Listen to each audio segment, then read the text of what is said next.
এখানে যাই, হুজুর আপনার ওই দোয়াটা মুখস্থ করছি, কি কয় যে সূরা আনামের 17 নম্বর আয়াত। এটা সারা দুনিয়ায় কেমন যেন মানে এটাই বেশি প্রচার হয়ে গেছে।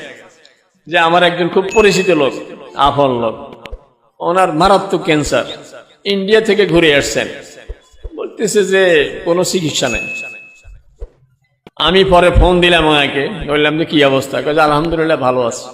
কিন্তু অবাক হয়ে গেছে, এরকম যাকে ডাক্তার ফেরত দিয়েছে উনি এখন ভালো আছে। ক্যান্সার তাও পাকস্থলীতে ক্যান্সার, মারাত্মক জায়গাতে।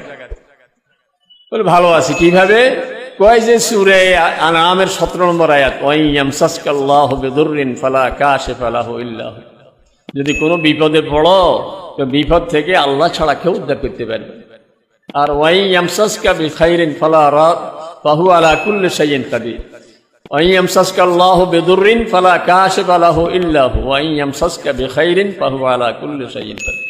যদি আল্লাহ বিপদ দেয় কেউ বিপদ চলাইতে পারবে না। আর আল্লাহ যদি কাউকে সুখে রাখতে চায় তো আল্লাহ তাআলার কুদরতের মোকাবেলায় কেউ কিছু করতে পারবে না।